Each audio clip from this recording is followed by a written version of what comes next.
แจ้งทางเหนือนี้ แจ้งทางเหนือเนาะ นั่นถือว่าเป็นจุดเริ่มต้นของเรื่องราวชาดกอดีตชาติของพระพุทธเจ้า ฮะอันนี้ผับกับบาหันแล้วเนาะอาจารย์เนาะ เกือบจะมาทำเรื่องรถรางสมัยก่อนเนี่ยปวกมันขึ้นมา โอ้ตั้งหลุมนี้ถึงก็ผับถึงก็ถึงบนเนี่ยก็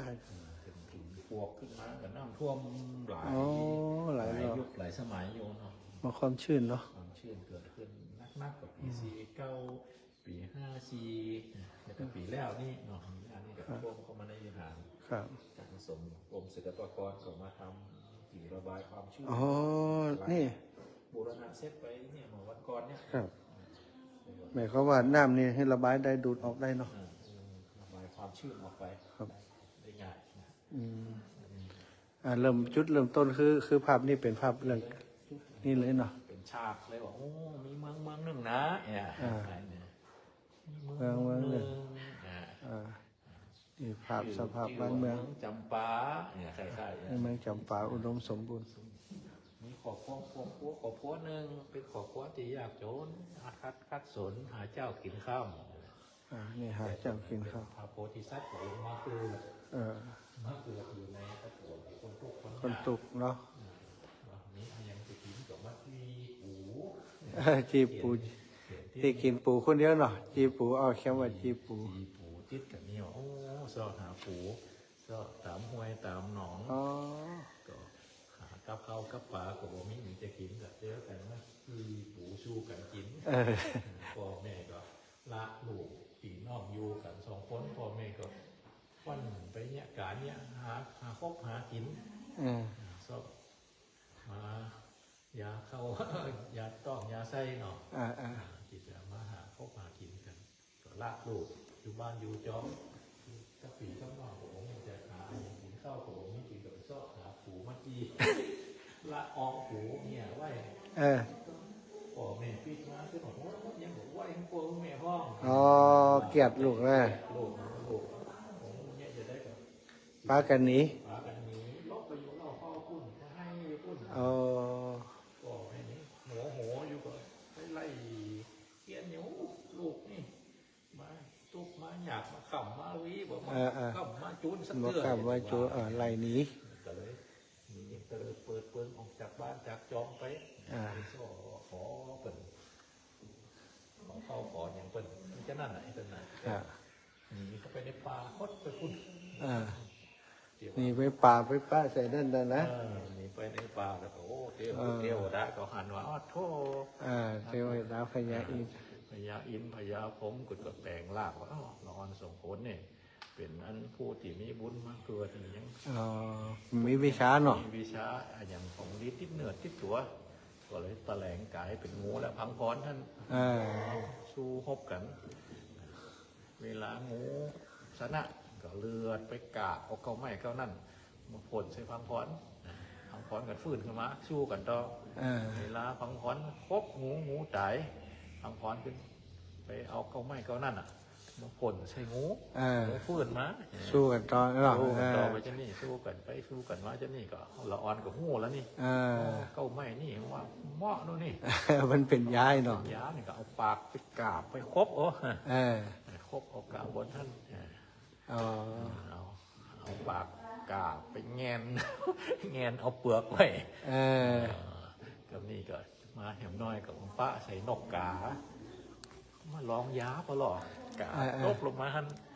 กาตัวนี้ก็โอ้เป็นกาที่มันไปเก่งอันที่ช่วงนี้เป็นกำลังปั่มเป็งปารมีอยู่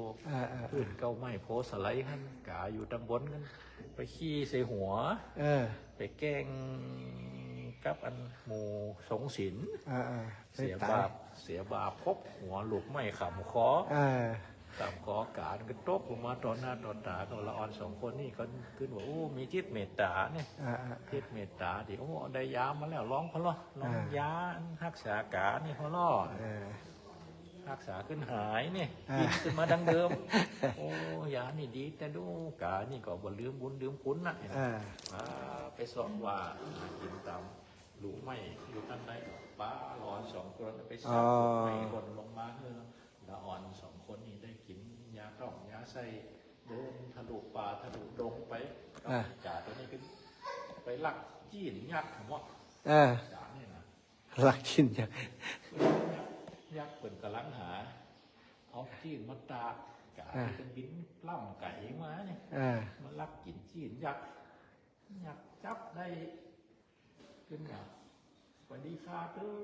ข้ายังขอเอาละอ่อน2 ตัวแลกชีวิตเถอะ อ๋อกากานี่ใส่กาเนาะเอาจอดหลอด รอแต่ยากหมดเจือเนี่ย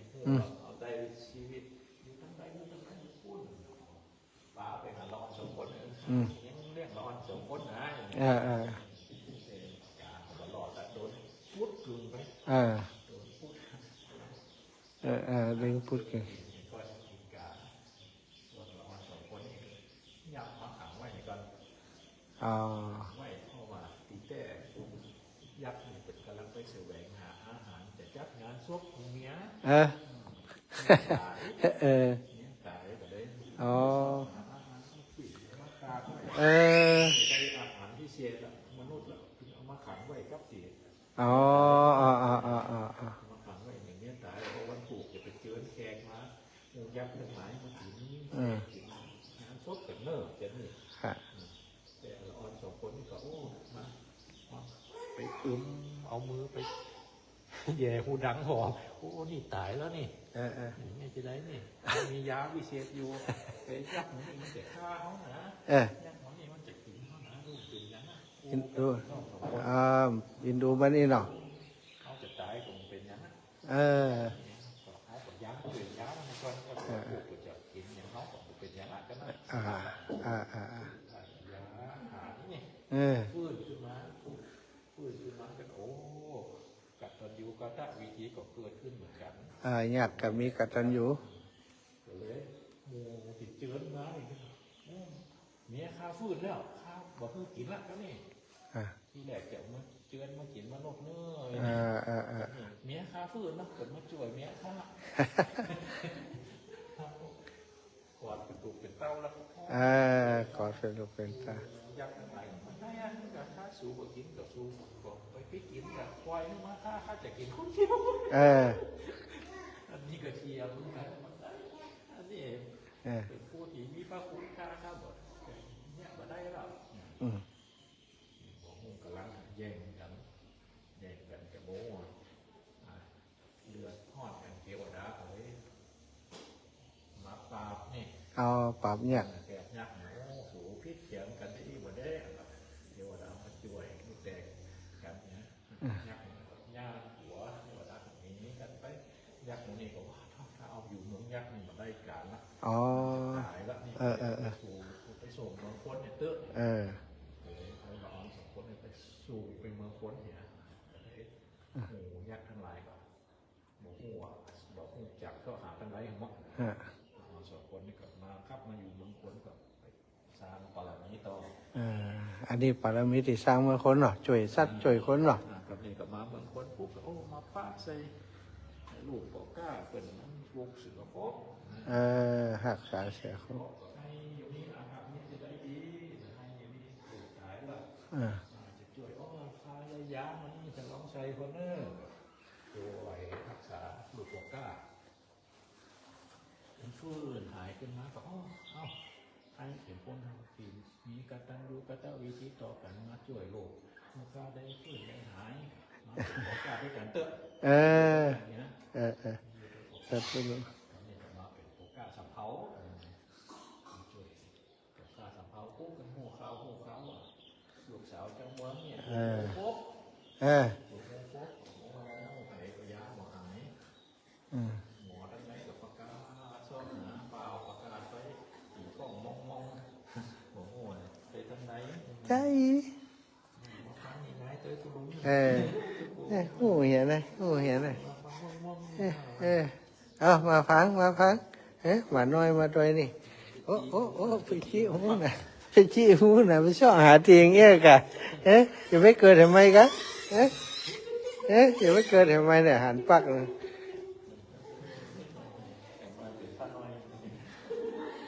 อันนี้หลานนั่นผ่าแมวล่ะเอาสาธุลูกเดี๋ยวรอก่อนเนอะ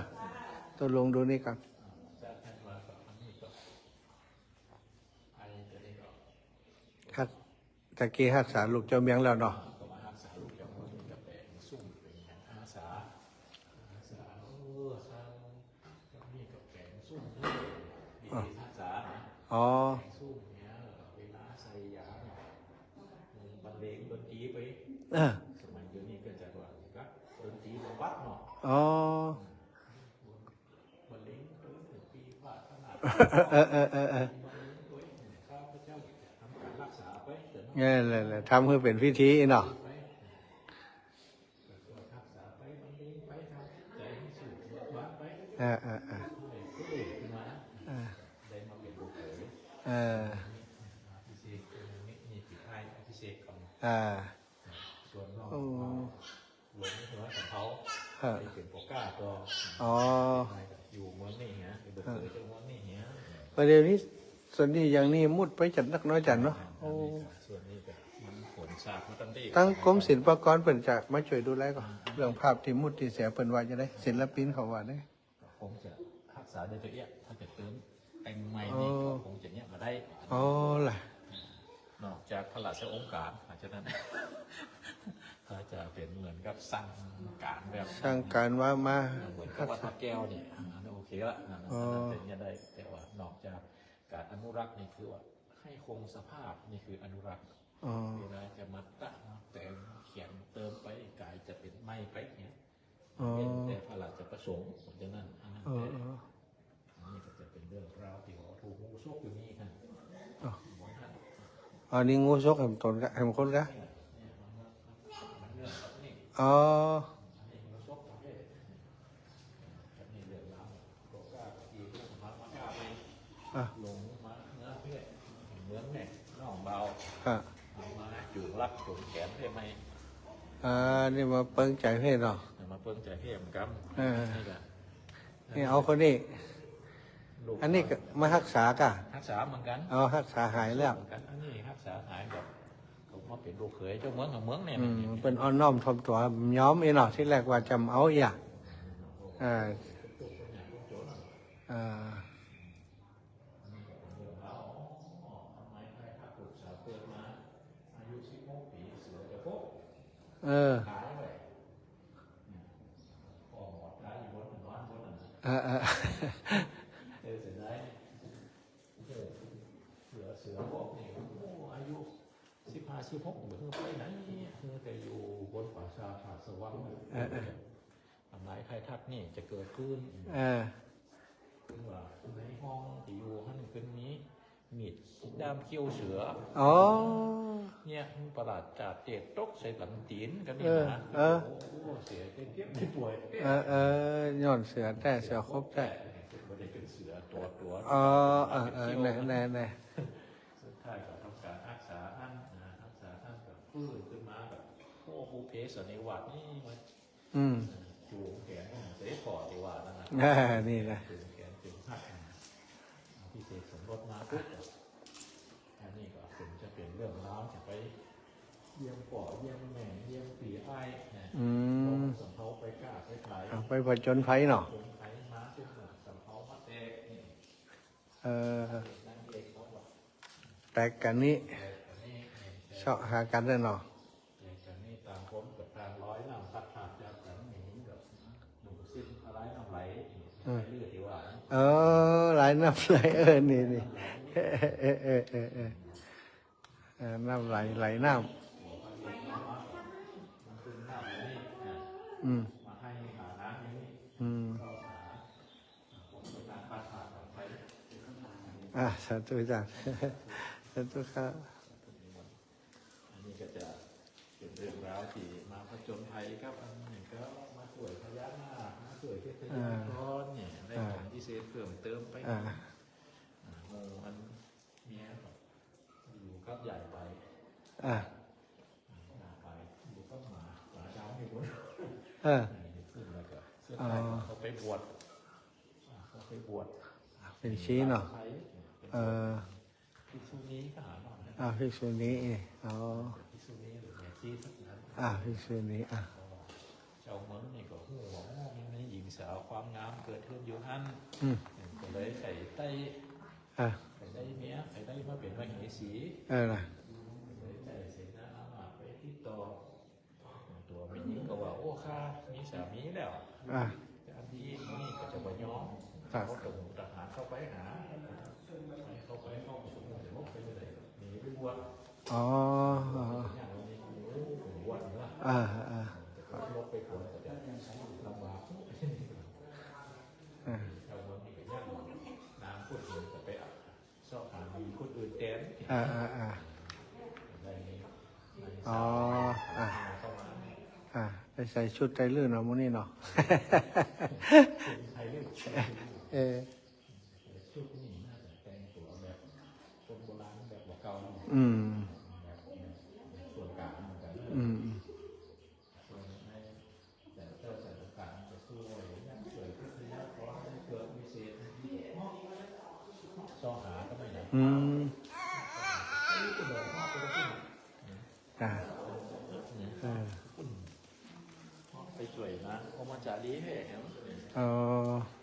โอมาจารีกี่กันย้อนว่าใครได้เมียใหม่ เออ ห่างเมียเก่าเอาเมียเก่าไหลน้ำ เออ อยู่มาป้าใส่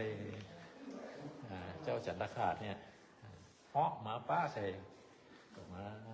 ขายทุกข์ขายโศกมาปรึกษาหาหรืออยู่แจงพุทธมาเมิดป้าใส่เจ้าจันทคาดเจ้าจันทคาดบอกโอ้เป็นแม่ย่าแม่หญิงเป็นเทพธิดาก็ต้องมีความหูติดเนื้อติดตัวจะส่งไปเฮียนเนี่ยส่งมาทำเฮียนวิชาทั้งเทศ เออ มาทำเฮียนวิชาแล้วปุ๊บกลับบ้านกลับเมืองมาเจอภัยสงครามมาปุ๊บก็ลองใจวิชาติดไปเฮียนมาพอล่อ อ่า ตังทับตังอย่างมา เออ ต่อสู้กับ อ๋อนี่มีปืนของอันนี่เนี่ย ปืนไฟ ปืนไฟพอมีแล้วนี่สมัยนั้น ไฟมีปืนไฟแล้ว เออเอา มาช่วยน้ำนี่แล้วปุ๊บก็มาช่วยลูกสาวเสียทีครับอาพูดอันนี้ก็จะลูกสาวเสียทีครับนี่ครับนี่ก็เป็นภาพช่วยลูกสาว14ลงถ้ำ เออ เราจะตัดขาดเนี่ยมาพักผ่อนอยู่ถ้ำนี้ อ๋อ สาวเสียทีมาแอวถ้ อ่า ำสาวเจ้าจันทขาดเคยร้องใจกับสิริเป็นคนตาสูง เออเออ สิริเป็นคนตาสูงเลยยุคน้องยุคน้องมันค่อย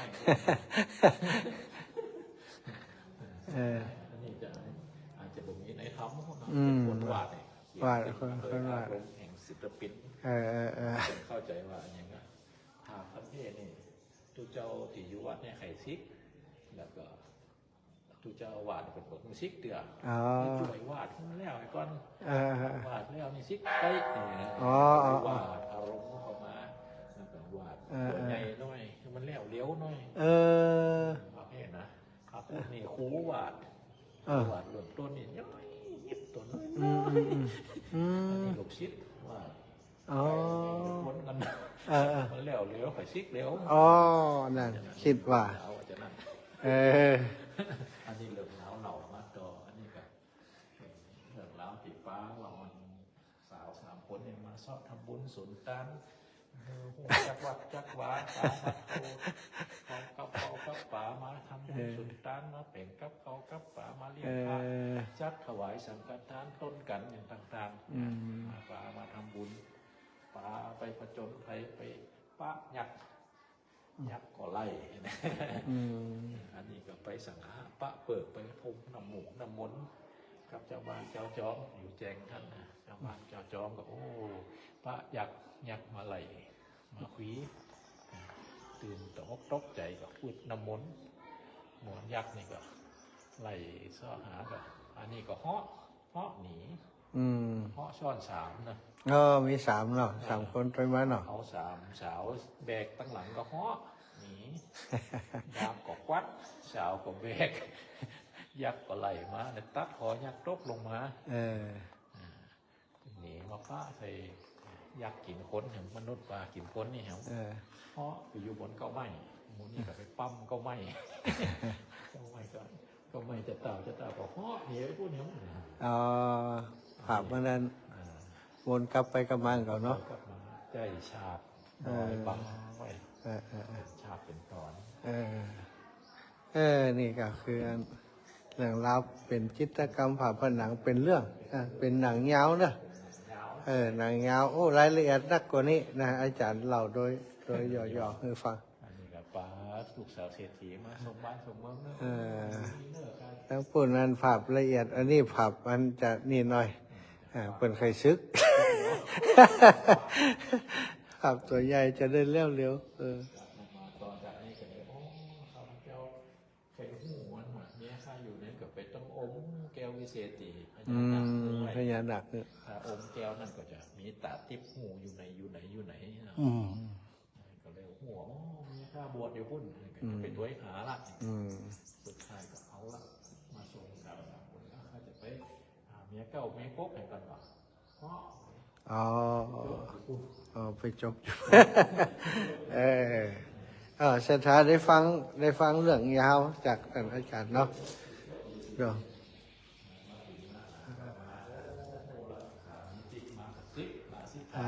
มาด้วยกันแล้ว ซิมาหาหันกะสวมกอดโยเตียนของน้อยนะยิงก็จะหัวมดๆหน่อยซิกันหน่อย กำลังซิ กอดกันท่านกอดโอ้เนี่ยพัดผากจากกันแต่ตีเขามาปะกันติดจ่วยชุบชีวิตกันมาแต่เมื่อจะมาปะกันแต่ยานี่ก็ย้ายเป็นว่าเอาละสูจะแม่นกันแต่หัวใจผีกะผียักษ์แปลงล่างมาขอผัวที่มีบุญกันแต่นี่ต้องเอาอันที่ขันมากตีว่าของสู่ขอเนี่ยแต่ก่อนเผื่อว่าจะกันเจ้าเมืองเนี่ยจะมาสู่ขอต้องเอาจ้างบินมาเนอะก็นี่ถ้าสู่จะเอาไปแต่นี่ต้องเอาจ้างบินมาแต่กับนี่กับหมอหูจะเอาจะได้มากับตั้งสัจจะอธิษฐานแปลงกงไว้ขออธิษฐานดอกมีบุญยาวแล้วมีตัวกันแต่ขอให้มีมาบินจ้างบินนี้เนอะเปิดปุ๊บบินมาบินก็ออกจากทางมาแต่อย่าเข้าเป็นบุกบุญธรรมเนี่ยได้โหได้หันแล้วมีของกับนั้นแต่ละจากบินมานี้แต่ละโอ้แสดงว่ากูมีบุญแต่ก็เลยยกเป็นสามีภรรยาจางบินมากมวยอวยพรแฮปปี้เอนดิ้งเดเอ็นจบกันทีนี้ดีเอ็นจบตีจางบินว่าบินนี่หรอก็เข้ามาของบ้านปกครองเมืองนี้อยู่ในสิ่งที่ในธรรมก็ปรับเป็นภาวนากันตายเกิดมาเป็นพระพุทธเจ้าอยู่ปัจจุบันนี้นี่คือปรมีธรรมของจันทขาดนี่ก็คือปางหนึ่งอดีตชาติของพระพุทธเจ้าเนาะอยู่ในปัญญาชาดกนะสตานี่ความจริงก็มีรายละเอียดเยอะกว่านี้นะในโบสถ์หลังใหญ่มีวิหารหลังใหญ่นี้เป็นจิตรกรรมผาผนังที่เปิ่นเขียนมาเป็น100 ปีเนาะเกือบ100 กว่าปีแล้ว100 กว่าปีแล้วก็ยังบ่มีการบูรณะเนื่องจากว่ามันอยากจะรักษาเป็นของเก่าไว้นอกจากเป็นประหลัดประสงค์บูรณะแล้วเนาะเขียนแค่ได้แต่เอียถ้าจะให้มันแข็งแกร่งแต่มันมันไหลแต่เหมือนกับวัดพระแก้วทั้งปุกมันจะเป็นต้องประหลัดประสงค์ก็หรอประหลัดประสงค์ต้องแก้ไขไม่กระทางพื้นทางอย่างสบายเนาะอันนี้ก็เป็นเขียนในสมัยก่อนบ่ได้คิดยาวมาอย่างอิสระในการทำพื้นทำอย่างก็ธรรมดาความชื้นอย่างต่างๆก็ไปทำฮือสีแล้วก็ผนังเสียอยู่แต่ถือว่ายืนยงคงกระพันมาถึงขนาดนี้กับทำด้านนะจ๊ะเนาะรักษาไว้1 ใน 6ของภาคเหนือ1 ใน 6กันนะวัดแต่วัดนาจะมี2 ปีที่นี่ครับที่วัดภูมินเนี่ยกระซิบนั่นนะกระซิบอันนั้นก็เป็นนั่นสินค้าโปรโมทเมืองนั่นเลยเมืองแห่งลูกดกเมืองแห่งโรแมนติกอาจจะเป็นเมืองแห่งความรักใช่ตอนนี้ก็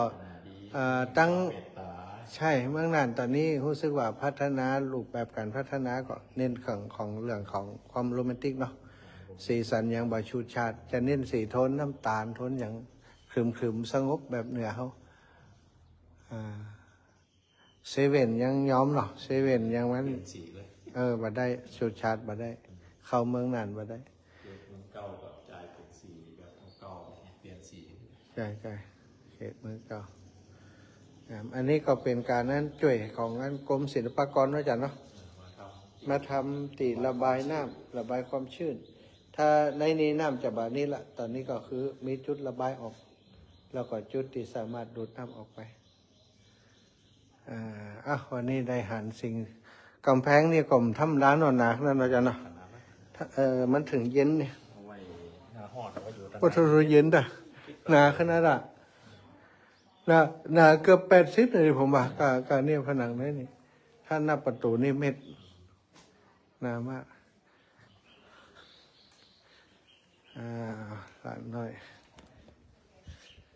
อันนี้สิงแบบไหมแค่นี้จ้ะ โบราณนะเดี๋ยวมัน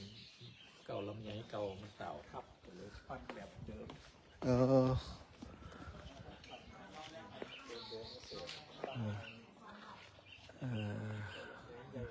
อายุ100 กว่าปีเนี่ยเต่าทับลงมา โอ้ครับงามอาจารย์งาม